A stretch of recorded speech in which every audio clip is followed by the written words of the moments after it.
In this session, we are going to see how we can make use of ECAT scripts for performing security administration related tasks. ECAT scripts is a new SAP testing tool which SAP has introduced to replace the CAT scripts. CAT scripts will not work from WAS 640 onwards. So to replace CAT scripts, SAP has introduced ECAT scripts. ECAT scripts is an enhanced version of CAT scripts.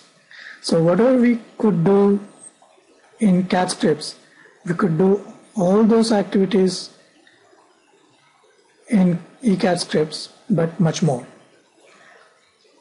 The basic principle of ECAT scripts is that the ECAT scripts that you create have to be created in a centrally designated client, whereas CAT scripts would work locally, meaning you could create a CAT script in a particular client and transport it to another client and execute it locally.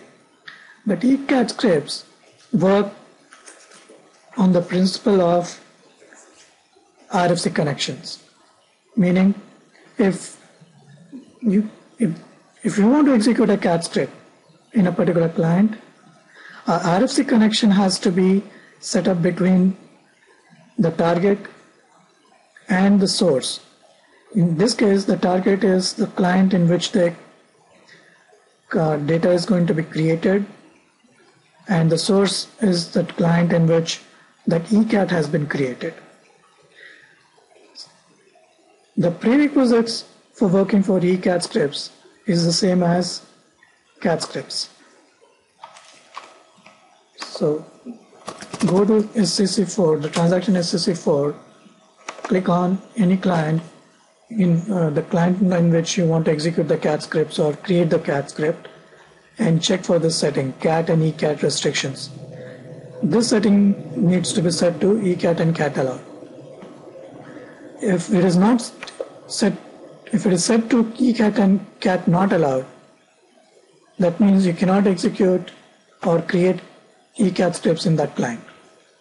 So this is the prerequisite in CAT scripts, and this is the prerequisite in ECAT scripts. Apart from this, another prerequisite in ECAT scripts is that the RFC connection piece. You have to set up an RFC connection between the central client and the target clients. In our case, let's say client 811 is our central client, and client 800 is going to be our child client. So in CAT scripts, for example, if I wanted to execute a CAT in 811, I don't have to create RFC connections. Because 800 is also in the same system, I don't have to create a RFC connection for CAT scripts, because the CAT scripts are client independent objects. So I can technically log in to client 800 and execute the CAT script there, even if I had created the CAT in 811. But ECAT scripts don't work like that. Even for executing the CAT scripts in 811, I have to set up a RFC connection for 811. For executing the ECAT that I create in 811, to execute that ECAT in 800, I have to set up an RFC connection for 800. Now let's say I have another system called XYZ. There's a separate system called XYZ, and I want to execute the ECAT in the XYZ system. Then I have to set up an RFC connection between 811, because this is my central client where I have created the CAT, and I have to create an RFC connection between 811 and a client in the XYZ system. So what this means is that you don't have to transport the ECATs from one system to another system. So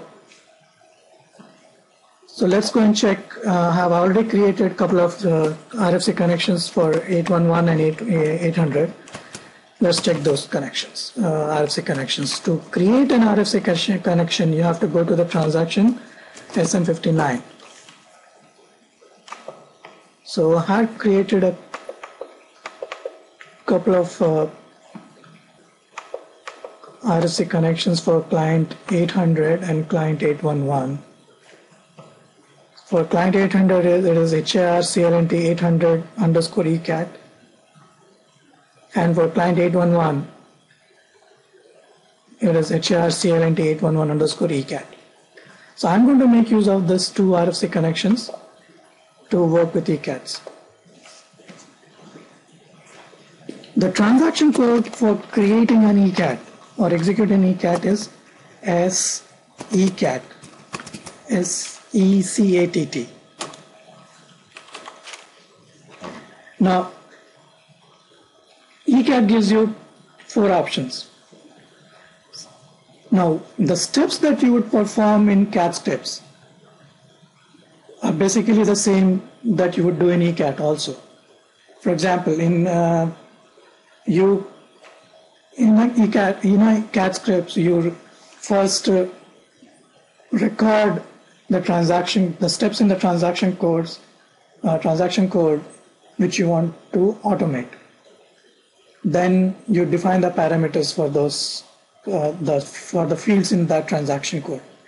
Then you download the file, prepare the data file, and then execute it. Now in CAT scripts, it is one single transaction code, in the sense that you don't have to click on multiple options that like you see in ECAT scripts. The steps that you do in CAT scripts in ECAT, they have been divided into multiple options or steps. Okay, for example, the recording of the transaction code for which you want to automate and creating the parameters for the fields in that transaction code is defined in test script. The test data option, in this option you download the data file. In test configuration option, you execute the ECAT. The fourth option that you have here is system data. Now this is the option where you'll have to maintain the list of systems in which you're going to execute the ECAT scripts. So in this option, you basically maintain the RFC destinations that you have created in SM59.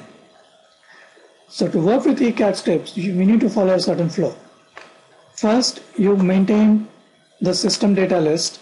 This is called the system data container because it contains the list of systems where the ECATs can be executed. And this could be a one-time activity, meaning in this system, you could create one system data container and create a number of ECAT scripts. Then, after you have created a system data container, you create a test script where you will record and define the parameters for the test script. Then you will create a test data container where you will define where you will specify the path of your external data file, download the file and specify the path for it. And in the end, the last option will be test configuration, wherein you will execute the test script. So you first create a system data container, then you create a script, then you create the test data container, and then you create a test configuration. So let us go and create a ECAT for creating mass users. Now, you could create an ECAT for automating any transaction code that you would want. For example, I can create an ECAT for automating the process of locking mass users, or I could create a ECAT for automating the process for unlocking users or resetting passwords. So let us go and create a system data container wherein we will specify the two RFC connections that we have created for 800 and 811. A system data container, like I said, consists a list of system. Now each of the systems that you create in this list is associated with an RFC destination that we had created in SM59. Now you need this connection, this list for execution purposes.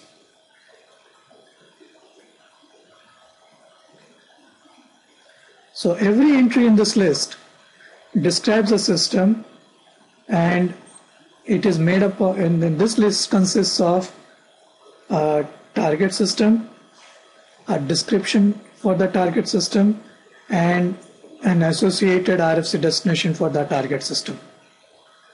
The system data container should be maintained by a project manager ideally, and that should be accessed by all the project team members.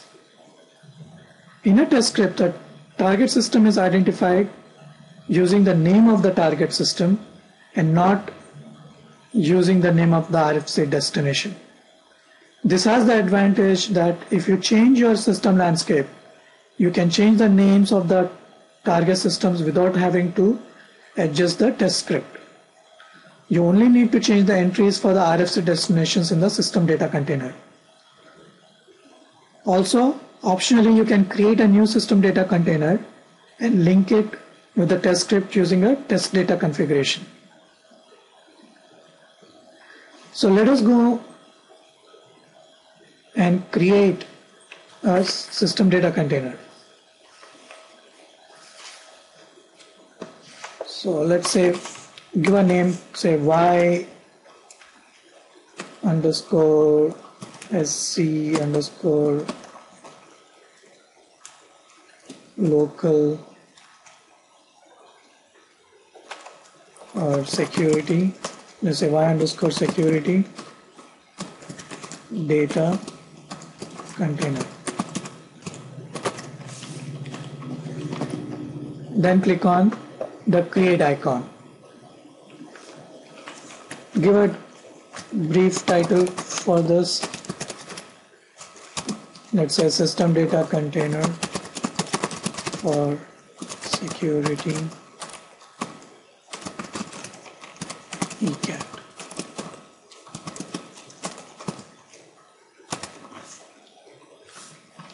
Click on the save icon. You'll get create an object directory entry box wherein you can enter a package name if you want to transport this ECAT. But since ECATs work on the RFC principle, you don't have to transport the ECATs. So you click on local object. Now next click on the system data container, system data tab, and now here in this screen you are going to list all the systems that are going to be part of your ECAT landscape.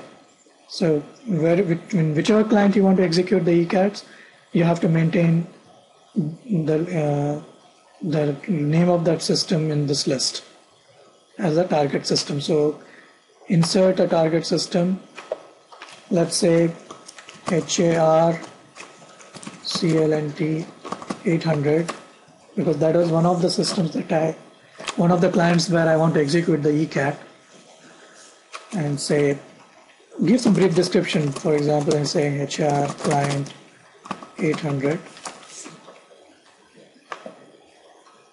and I can select the RFC destination called what the one we created HR CLNT 800 underscore ECAT, that is the one we created, or you could select from the drop down and go and locate your ECAT, the RFC destination that you created. Then you keep on adding as many systems as you have in your landscape. So HR PNT 811. So let's say HR client ref11, and then again if you want to pick up the RFC destination from the drop down list, you could, or you can directly type it in if you know the name. So like this, you maintain the list of systems where you want to execute the cat scripts, ECAT scripts. So after you have entered the list, click on Save. So this finishes the first of the 4 steps that is involved in ECAT scripts. Now again, this should be, or this could be, a one-time step for you.